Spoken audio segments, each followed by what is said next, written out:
लगा लिया करते। क्या क्या टाइटल है बताओ देखे। राय लगाते, राजा, राव, रावल, रावत, और ये राजाओं के टाइटल थे अलग अलग। और जैसे साम्राज्य बड़ा होता, पहले छोटे साम्राज्य तब तो वो राय, साम्राज्य बड़ा हो गया तो वो कहता महाराय। मैं क्या हूं? महाराजा, महाराव, महारावल, महारावत। छोटे साम्राज्य होते तब सिंपल लगा लेते, बड़ा साम्राज्य, महा का मतलब बड़ा होता है, साम्राज्य बड़ा हुआ नाम के महा लगाने और शुरू कर लिया करते। ये बेसिक टाइटल थे। तो यदि बापा के नाम में भी रावल लगा हुआ, ये तो साफ साफ बता रहा है कि वो राजा है। वो क्या है? राजा है। तो उसने अपने नाम के आगे क्या लगा लिया? रावल। पर डिस्प्यूट इस पे है कि बापा क्या है, ये क्या नाम है? तो कहा कि भाई, और फिर कई जगह बापा लिखा हुआ है, कई जगह लिखा बप्पा, कई जगह लिखा बप। तो बप्प रावल लिखा हुआ है, बापा रावल लिखा हुआ है, बप्पा रावल लिखा हुआ, तो इसका क्या मतलब हो? तो फिर अपने ओझा जी ने, जो इतिहासकार है, ये बाद में कहते हैं कि गुजराती भाषा का प्रभाव है। कौन सी भाषा का प्रभाव? गुजरात, गुजरात के टच में लगता है उदयपुर वाला इलाका। और गुजरात में कोई सम्माननीय, आदरणीय आदमी जो होता है, रेस्पेक्टेड जो बंदा होता है, उसको बोलते हैं बापू। क्या बोलते हैं? बाप जी। बाप जी कहेंगे, बापू कहेंगे। इसलिए अक्सर आपको उदयपुर साइड में, अपने गुजरात साइड के अंदर, भगवान या देवता को बाप जी कहते हैं। इसलिए यदि मंदिर जाके आएंगे, कोई पूछ ले कहां जाके थे, बाउसी, बाउसी जाना है, बाउसी, बाऊजी की जाके आए थे, बाउसी की जाके आए थे। और राजा खुद अपने आप में रेस्पेक्टेड हुआ करता, इसलिए राजाओं को बोलते बाप जी। राजाओं क्या बोला करते? गुजरात में कोई रेस्पेक्टेड बंदा होता बापू है। गांधी जी इसलिए बापू नहीं है कि डोकरे हैं, इसलिए बापू है क्योंकि गुजराती है। वो गुजराती थे, इसलिए उनके नाम के साथ में क्या जुड़ गया? भाई वो तो चलो गांधी जी तो आप कह दो कि सर नहीं, बूढ़े आदमी थे इसलिए उनको बापू कहते हैं। रविंद्र जडेजा तो 30 साल का है, वो कभी 50 रन बना दे, कभी 5 विकेट ले ले, तो उसके जो टाइमलाइन है फेसबुक, इंस्टाग्राम, ट्विटर की, उसके नीचे गुजरातियों के कमेंट पढ़ लेना आप, तो जियो बापू, बापू मजा आ गया, बापू ने क्या खेल दिखाया। आपको लगेगा यार थोड़ा जल्दी बापू नहीं बना दिया आप। मैं अभी साल भर पहले न्यूजीलैंड के साथ में जो क्रिकेट सीरीज थी अपनी, 2 साल हो गए शायद उसको, है ना। उसके अंदर मैन ऑफ द सीरीज था अक्षर पटेल। अक्षर पटेल गुजरात का। मैं उसका मैन ऑफ द सीरीज वाला कार्यक्रम देख रहा था। मुरली कार्तिक अपने एंकरिंग कर रहा था। मुरली कार्तिक फॉर्मर स्पिनर था अपना, बॉम्बे का। मुरली कार्तिक, तो मुरली कार्तिक के हाथ में माइक लिया, और अक्षर पटेल जैसे मैन ऑफ द सीरीज लेने के लिए आया, उसने पूछा और बापू केम छो। क्यों कह रहा है वो अक्षर पटेल को बापू? क्योंकि अक्षर पटेल गुजराती है। अक्षर पटेल कहां का है? इसलिए नाम होते हैं मुरारी बापू, गुजराती है। आसाराम बापू, भाई भले ही हंसो, पर उनके नाम के आगे बापू इसलिए है क्योंकि वो गुजराती है। वो गुजरात में रहा करते थे, इसलिए रेस्पेक्टेड बंदा जो कोई होता है उसको क्या बोलते हैं? बापू बोलते हैं। तो ये अपने उदयपुर साइड में भी असर दिखाई देता है। तो एक बंदा राजा बना, राजा बना इसलिए क्या हो गया? रावल। सम्माननीय आदमी है, पहला बड़ा राजा था। तो बाकी वालों ने कि भाई पहला बड़ा राजा बना, अरे तुम्हारा राजा कौन है? अरे बाप जी रावल है, बाप जी रावल है। आगे वालों ने बाप जी रावल, बाप जी रावल लिखवाना शुरू कर दिया। वो बाप जी रावल का कई जगह बप्पा रावल हो गया, कहीं पे बापा रावल हो गया, कहीं पे बप रावल हो गया। नाम क्या था इस बंदे का? क्या नाम था? काल बोस था। राजा बना, रेस्पेक्टेड है इसलिए बाप जी है। राजा को रावल बोलते थे इसलिए नाम क्या हो गया? बापा रावल। पल्ले पड़ेगी बात। तो ये बापा रावल न तो कोई उपाधि है, न कुछ और है, ये ऐसा बोलने का तरीका है। रावल राजा को बोलते ही थे। बापा रेस्पेक्टेड बंदा है, आदरणीय व्यक्ति को बापा कहा जाता था, इसलिए इनको भी बापा कह दिया। ठीक है। अब और सुनो, ये उदयपुर में अपने जगह पड़ती है नागदा। कौन सी जगह पड़ती है?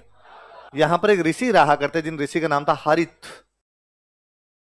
कौन ऋषि थे?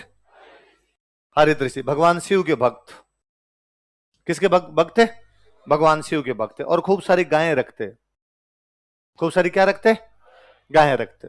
फिर स्टूडेंट, कई बार मैं नहीं बोलता, उससे पहले स्टूडेंट बोल जाता है कि सर बापा रावल हरित ऋषि की गायें चराता था।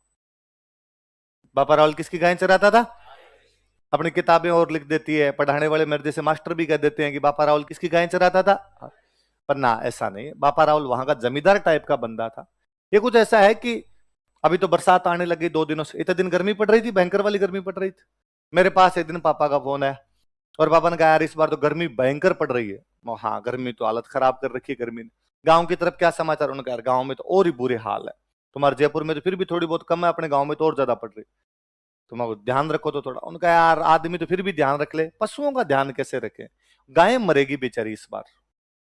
क्या मरेगी? गायें, कि गायों को यार चारा नहीं मिल रहा। भाई बरसात होती है तो क्या होता है, अब तो चारा हो जाएगा, हरा हो जाएगा, तो पशु कहीं ना कहीं से खा के आ जाएंगे। गर्मियों के दिनों के अंदर पशुओं के इधर उधर खाने के लिए है नहीं। गांव में सूने पशु खूब सारे घूमते रहते हैं, लोग अपने खेतों में घुसने नहीं दे, खेतों में लठ लेके बाहर खड़े रहते हैं। अब वो पशु कहाँ जाएंगे? तो कहा यार, उन्होंने कहा यार इस बार तो गायों की हालत खराब हो रखी, सुन्नी गायें बेचारी घूम रही है, और गांव वाले प्रबंध तो कर रहे हैं कि चारे का प्रबंध कर रहे हैं, तो यार अपने इनको लिए चारा डलवा दें क्या? तो डलवा दो। तो पापा ने कहा ठीक है यार, इस बार 2-3 महीने का चारा अपनी तरफ से डलवा देते हैं इनको। तो मेरे पापा ने वहां पे वो चारा डलवा दिया। अब कहने को तो ये कहा जा सकता है कि इस बार हमारे गांव की गायें मेरे पापा ने चराई।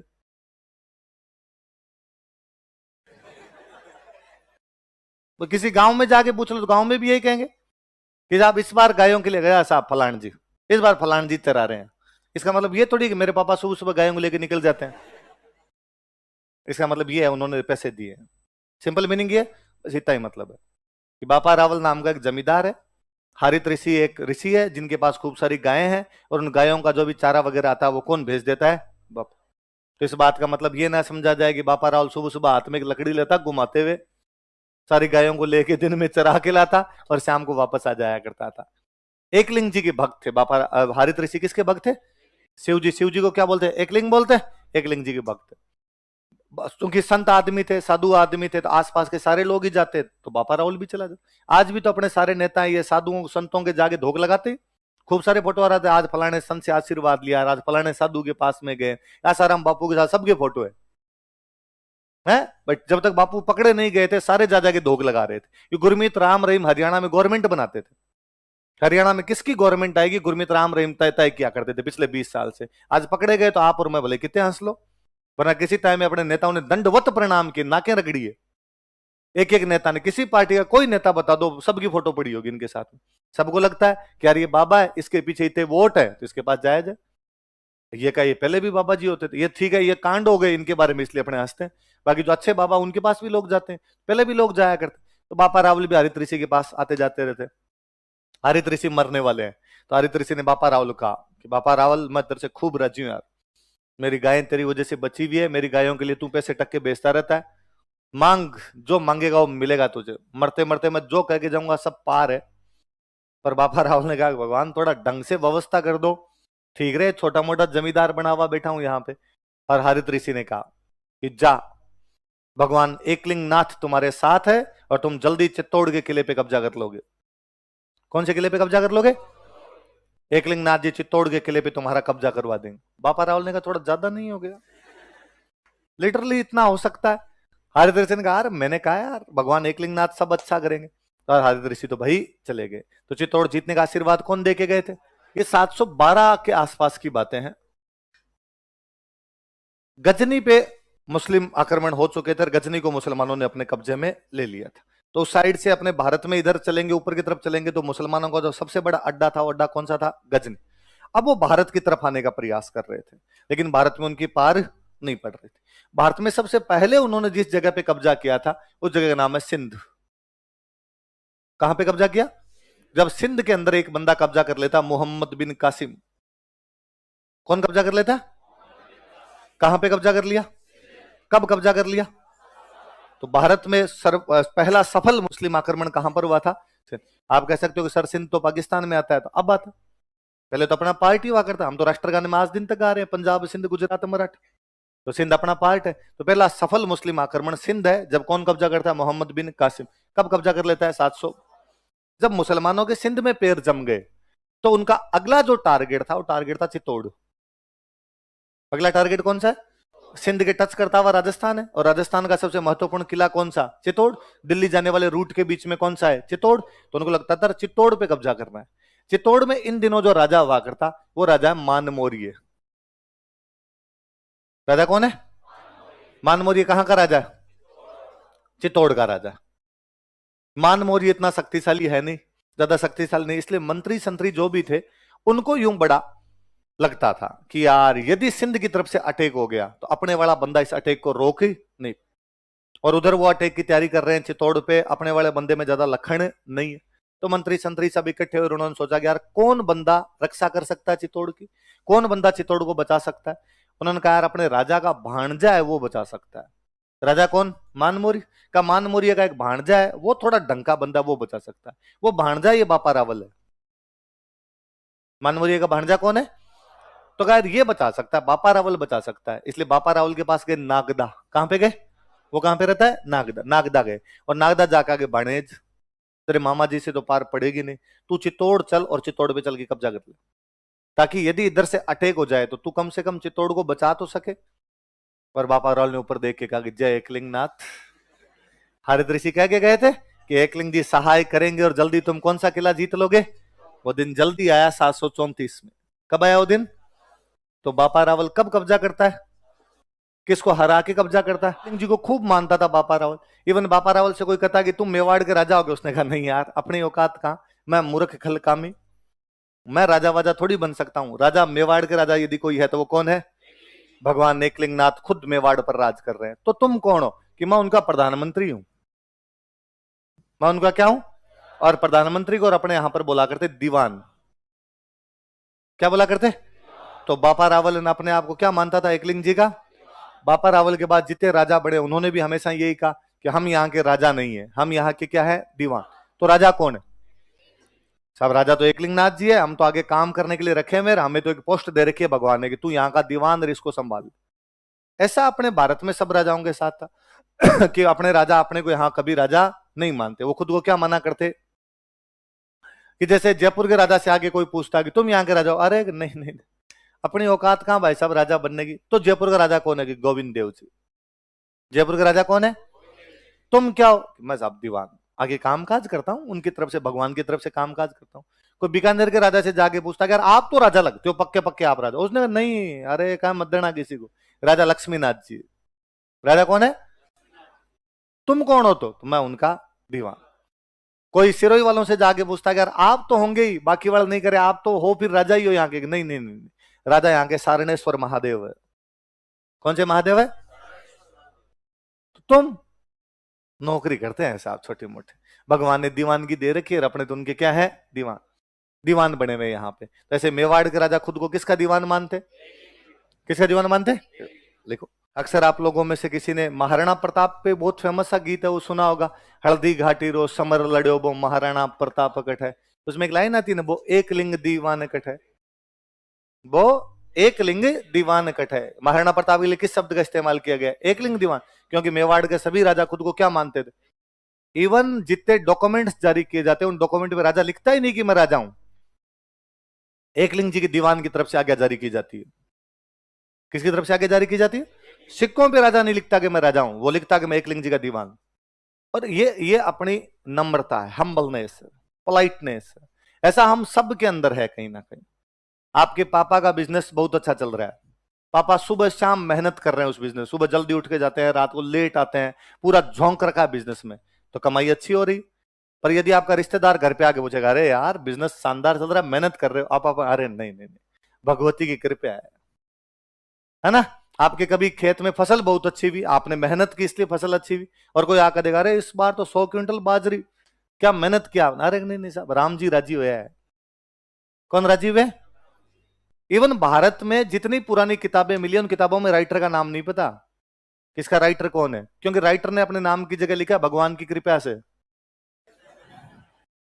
कृपा हुई किस पे? उसने जितनी पुरानी पेंटिंग मिली उनके अंदर नहीं, पेंटिंग के अंदर नहीं, उसने लिखा भगवान की कृपा से। और आप अभी भी अपने में यदि कोई ज्यादा आदमी ये करता ना, मैंने ये कर लिया मैंने ये कर लिया, तो अक्सर अपने ही कर देते, अहंकार आ गया। इसलिए आदमी कभी भी वो मैं वाली भावना रखता है। वो तो मैं हमेशा कहता हूं, हम तो कितने भोले लोग हैं, किसी के टाबर 10 है मान लो, और कोई पूछे कि 10,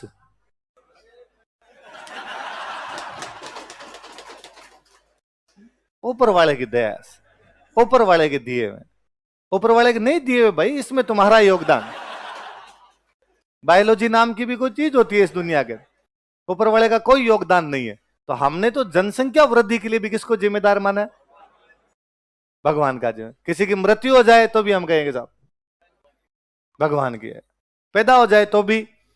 तो भारत में अपने हर चीज किस पे डाल दो, अड़ो दड़ो बाबूजी पर पड़ो, आपका सिलेक्शन हो जाएगा, पत्रकार आपसे पूछने के लिए आएंगे, आप अंदर अंदर राजी हो रहे हो और आप कह रहे हो यस, है ना, मैंने मेहनत की थी इसलिए मेरा सिलेक्शन हुआ। आप जानते हो कि यार आप 15-15 घंटे पढ़े थे, आप डेली क्लास गए थे, आपने सारे टेस्ट दिए थे, आपने टेस्ट सीरीज ज्वाइन की थी, हिंदी पढ़ी, इंग्लिश पढ़ी, सब कुछ पढ़ा आपने जाके, और तब जाके आपका सिलेक्शन हुआ है। इसमें केवल आपकी मेहनत और कुछ भी नहीं है। लेकिन फिर भी जब आपसे पूछा जाए कि आप अपनी सफलता का श्रेय किसे देना चाहेंगे, तो आप पहले गला बड़ा थोड़ा ठीक करते हैं, बाद में बहुत ही पोलाइट शब्दों के अंदर आप बोलेंगे कि ये जो सफलता मुझे प्राप्त हुई है, इसके पीछे ईश्वर की कृपा, माता पिता का आशीर्वाद तथा मेरी मेहनत है। आप सबसे पहले ये नहीं कहते कि मैं खुद हुआ, नहीं कहते ना, जानते आप योग और किसी का कोई योगदान नहीं है इसके अंदर, इसमें केवल मेरा योगदान है। पर ये हम्बलनेस है, ये पोलाइटनेस है कि भारत में कोई भी आदमी कभी भी खुद को इस प्रकार से प्रेजेंट नहीं करता। इवन राजाओं ने भी कभी अपने को प्रेजेंट नहीं किया, वो खुद को भगवान का दीवान बताते रहे। खुद को क्या बताते रहे? भगवान का दीवान, ताकि लोगों में एक इमेज थोड़ी सही जाए कि वो मैं वाली भावना नहीं है। वरना कोई यार क्या लगा रखा है, मैं ऐसे कर लेता हूं, मैं ऐसे। इसलिए आप अपने सारे भगवान जी की आरती सुन लो, सारे भगवान जी की आरती में मैं मूर्ख खल कामी, क्या बंदा आरती करने वाला बंदा भगवान करे मैं मूर्ख हूं। खल का मतलब होता है गधा, खल का मतलब क्या होता है? आप हर आरती, जब भी आप आरती बोलते हो तो आप भगवान को कह रहे हो, भगवान मैं तो गधा हूं, मेरे को तो कुछ ही नहीं आता, जो कुछ सिखाओगे वो आप सिखाओगे, जो कुछ दोगे वो आप दोगे। तो मेवाड़ के राजा भी खुद को किसका दीवान मानते? एकलिंग जी का दीवान। तो पहला बड़ा राजा यदि कोई मेवाड़ में हुआ है गोहिल वंश के अंदर, तो कौन हुआ है? बापा राव। अच्छा, अब हमें क्या पता है ये बड़ा राजा हुआ था कि नहीं हुआ था? क्या एग्जाम्पल है ऐसा अपने पास कि बड़ा राजा हुआ था? तो हम कहते हैं कि मेवाड़ में इससे पहले किसी भी गोहिल राजा के सोने के सिक्के नहीं मिले। पहली बार यदि गोहिलों में किसी के सोने के सिक्के मिलते हैं तो वो किसके मिलते हैं? इससे पहले वालों के सिक्के तो मिले, गोहिल के हमें चांदी के सिक्के मिलते हैं, शिलादित्य के हमें तांबे के सिक्के मिलते हैं, पर सोने के सिक्के पहली बार किस आदमी के मिलते हैं? सोने के सिक्के चलाए, इसका मतलब बड़ा राजा, तभी सोने के सिक्के चलाए होंगे। तो मेवाड़ में पहली बार सोने के सिक्के चलाने वाला गोहिल राजा कौन है? गौरीशंकर हीराचंद ओझा को इनका एक सोने का सिक्का उदयपुर से प्राप्त होता है। उस सोने के सिक्के का जब वजन किया गया तो 115 ग्रेन का सिक्का है। कितने ग्रेन का सिक्का है? उसको नापने की इकाई है ग्रेन, है ना। अपने अपने सुनार वाली भाषा में कहे तब तो ये होती है 66.5 रत्ती। कभी आप सुनार के पास सोना लेने जाओ तो सुनना उसके शब्द से होंगे तोड़ा, 2 तोड़े, 3 तोड़े, है ना। फिर उससे भी छोटा कहेंगे भरी, 1 भरी, 2 भरी, आप बोलेंगे रत्ती, 3 रत्ती, 5 रत्ती, 7 रत्ती, उसके जो छोटे छोटे बाट होते हैं। तो उस हिसाब से देखा जाए तब तो ये लगभग 66.5 रत्ती के आसपास का होता है। वो स्टैंडर्ड इंटरनेशनल जो माप होती है उसको, उस रत्ती को क्या बोलते हैं? ग्रेन। तो कितने ग्रेन का सिक्का होता है वो? 115 का। तो कोई पूछेगा भाई मेवाड़ में सबसे पहले कौन से गोहिल राजा ने सोने के सिक्के चलाए थे? तो बापा रावल ने। वो जो सोने का सिक्का वो कितने ग्रेन का हुआ करता था? कितने ग्रेन का? लोगों ने कहा बापा रावल बाकी सब तो ठीक है, तू ये मंदिर भी बनवा, तेरे सिक्के भी चलवा, खुद को जो मानना है वो मान, लेकिन तेरा काम क्या है? हमने तो तेरे को इस काम के लिए लेके आए थे कि साहब सिंध की तरफ से अटैक होने वाले हैं और इन सिंध की तरफ से अटैक को रोक। तो उसने कहा हाँ मैं रोकूंगा भाई साहब, चिंता मत करो। और इसने कहा सिंध क्यों? इनका मुख्य अड्डा कौन सा है? गजनी। तो कहा गजनी पे हमला किया जाए, सिंध पे तो बाद में आए, इसलिए। और इधर सिंध के बाद इधर चित्तौड़ की तरफ अटैक होने शुरू हो गए थे। बापा रावल आसपास के सारे राजाओं का संगठन बनाता है, आसपास के सारे राजाओं को अपने साथ में लेता है, फिर इन तुर्कों को इधर से पीटना शुरू करता है और गजनी तक ही लेके जाता है। कहां तक लेके आता जाता है? कि जहां से आए थे वहीं भेज दूंगा मैं वापस तुम लोगों को। और गजनी का राजा हुआ करता इन दिनों में सलीम। कौन था? इस सलीम को हटाता है और सलीम को हटा के अपने भांजे को राजा बना देता है। किसको राजा बना देता है? इवन उधर ईरान तक हमले कर देता है। उधर ईरान वाले इलाके में वहां पर भी कई जगह से जीत जात के आता है, वहां की कई लड़कियों से ब्याह ब्याह और करके आता है।